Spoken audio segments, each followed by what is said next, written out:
Bonjour les amis, on se retrouve aujourd'hui pour préparer ensemble une délicieuse bûche vanille pralinée recouverte de croquants façon rocher.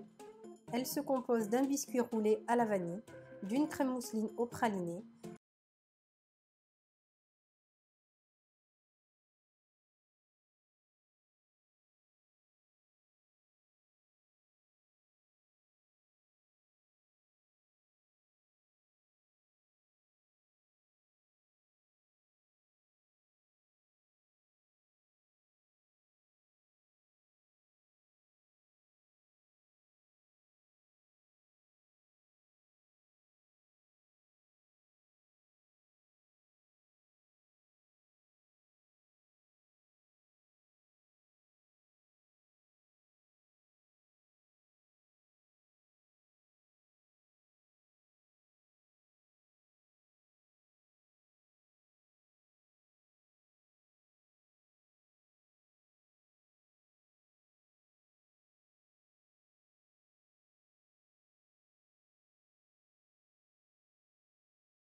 Déroulez maintenant le biscuit vanille.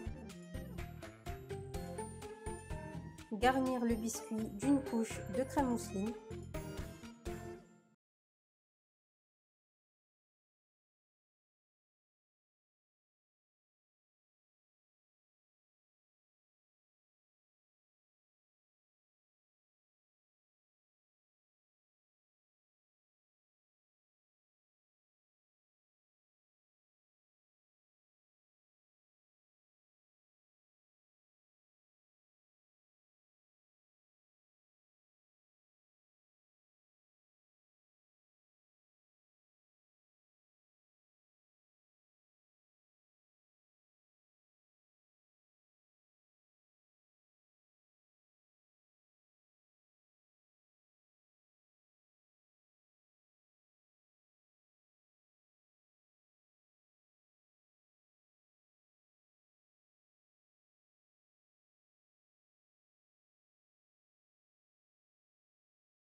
Et voilà le résultat.